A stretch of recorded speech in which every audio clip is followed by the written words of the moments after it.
Welcome to Valley Viewpoint. I'm Julie Sanders Keymer, and thank you for joining us today.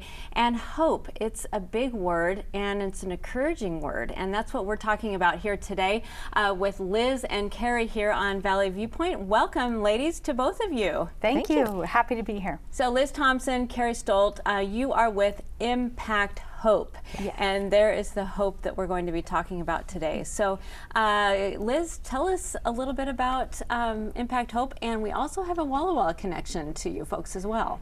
Yes, absolutely. Impact Hope is a nonprofit that supports refugee youth in Rwanda. So we have the genocide years and years ago. These are leftover refugees, the forgotten refugees that have been sitting in camps for 28 plus years. So we are working to support the students who are either born in the camps or have come from the conflict in the last 8 years from the DRC. So we send these students to Adventist boarding schools in Rwanda, and we give them 3 years of education there. Once they graduate, we help them with vocational trade skills and life skills training. Wow. So Kari, this genocide happened in 1994. Here we are in 2023. Right. The world has gone on to other problems, unfortunately, but yet this is still going on in their part of the world. Yes, these refugees fled at the end of the genocide that happened. They ran to the Hutus ran to the Congo, and they began killing the Tutsis in Congo, and then those Tutsis fled into Rwanda. But this continues to happen right now. The conflict has not ended in Congo. Just in the past 7 months, there's been over 6,600 refugees who have fled and come to the camps in Rwanda. There are over 126,000 refugees right now. Wow. And is the Rwandan government, they have set up these refugee camps? With the UNHCR, the United Nations High Commissioner for Refugees, and the emergency management in Rwanda, the government, they work together in these camps, and partners such as Impact Hope and other organizations help support the people inside the camps. And the tie-in, this started by Hans and Mindy Tygeson. Hans and Mindy Tygeson, yes. And they heard what?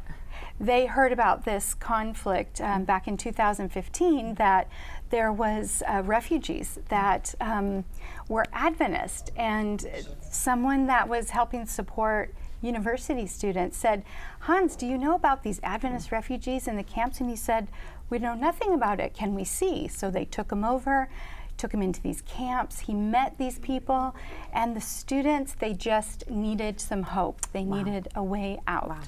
And so that's how it started. Yes. Well, we have a wonderful video that we want to share with you from Impact Hope to give you an idea, some faces, and all that's happening with Impact Hope in Rwanda. Let's watch now.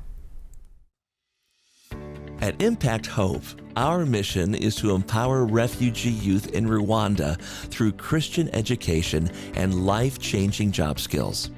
The Impact Hope sponsorship program currently enables over 700 young refugees in Rwanda to attend boarding school each year, where they experience life outside of poverty and receive a quality high school education in a safe environment. But with Impact Hope, it doesn't stop there. For the majority of our graduates, we learned a high school education is not enough for them to become financially independent or to support family members. We have also discovered there is ample opportunity in the vocational trades in Rwanda. With the skills they learn, they have the ability to create their livelihood and become self-sufficient through starting their own businesses and cooperatives. For hundreds of young people, learning a trade has made a huge difference in their lives. It certainly has for these young men who attended culinary arts training after high school. Together, they co-own the Serious Bakery, where they sell baked goods to the community around them and are passionate about inspiring other young refugees to pursue their dreams. At Impact Hope, we began envisioning our very own vocational training center to invest further in our students. That vision led to the Center for Hope. The Center for Hope is a year-round certified vocational training campus. It provides over 350 students per year the ability to earn a certificate in trades such as culinary arts, tailoring, agriculture. We value giving our young men and women a foundation that reaches every aspect of their lives and helps equip them to serve others. Students also learn about healthy living, Bible studies, and mission outreach activities. These young refugees deserve to live not only to survive, but to thrive. They deserve to see hope come alive. By partnering with us to support vocational training programs, you are writing hope into the stories of young men and women in Rwanda. Visit impact-hope.org.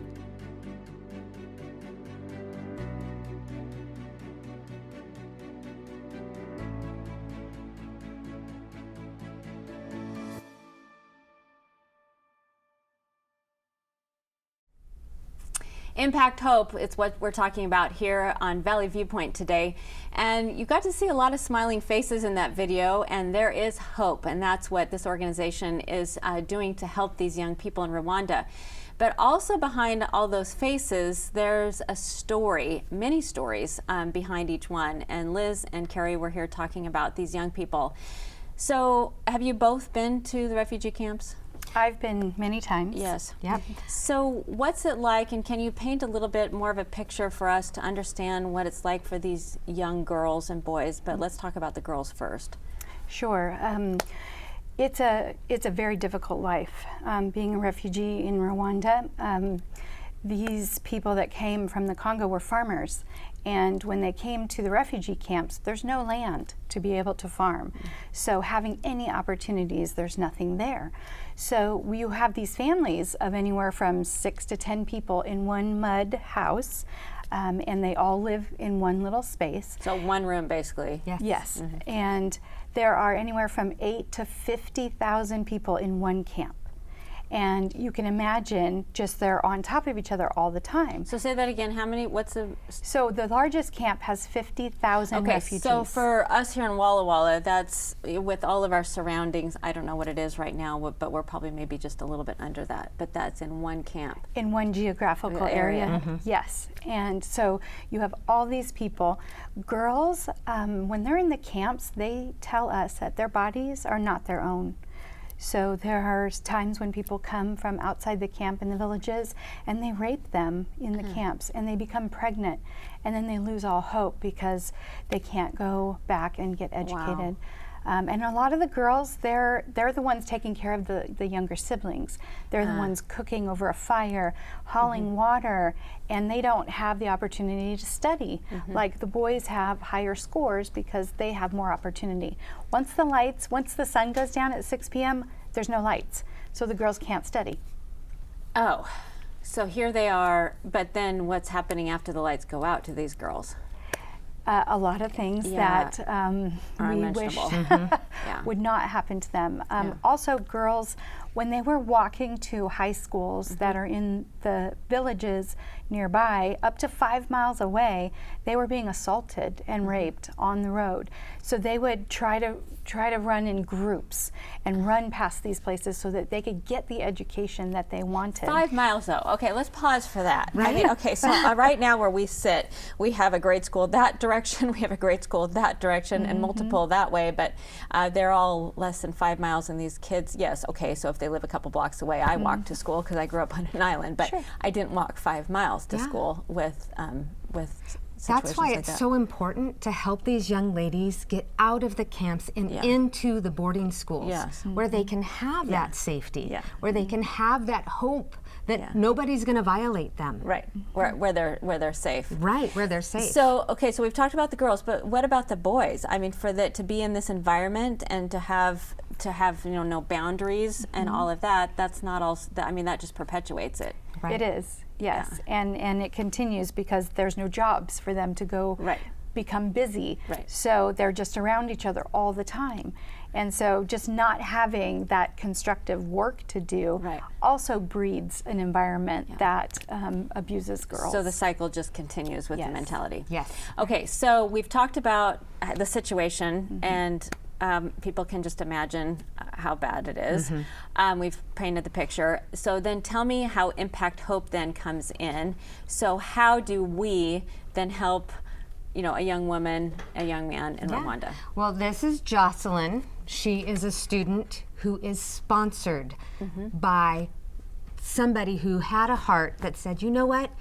I'm going to step up and I'm going to sponsor this child so that she does not have to stay in the camps, that she does get those 3 meals a day, that she does get the education that she needs, and so that she can learn a vocational trade to hopefully let her have an income outside of the camps and create a life for herself.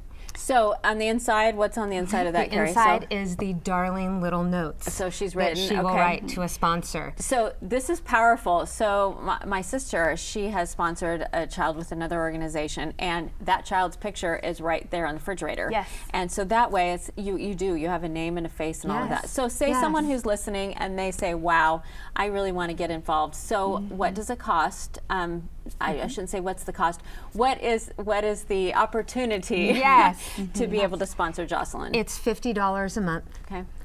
or $600 a year, and that will sponsor one student. So that's room and board, everything, school, Education. and uniforms, and all of and that. summer vocational training so that they can come out of the camps for 4 to 6 weeks. Yes, so let's talk about that. So school year, great. Someone is sponsored and we say thank you, but then it's time to go back after the school year ends. They're right back into that situation with the Yes. possibility of, getting pregnant and all of that. Yes. So the vocational school then, is it still at this school? We bring all the students from different schools to one location. Okay. And then we set up 4 to 5 different trades for these students to learn something new. Okay. Something to get them active, continue with worship and teaching them more about God and His love for them. Excellent. And we get them involved in mission projects. This gives the girls more safety. Mindy, in the beginning of this, before this vocational summer training happened, they were leaving school, and these girls were just crying and crying, and she thought, oh, they're full of joy, they're so happy, and they wouldn't stop crying. Because and they she were- said, what is wrong? And then they said, we don't want to go back to the camps because we could become pregnant and not be able to come back.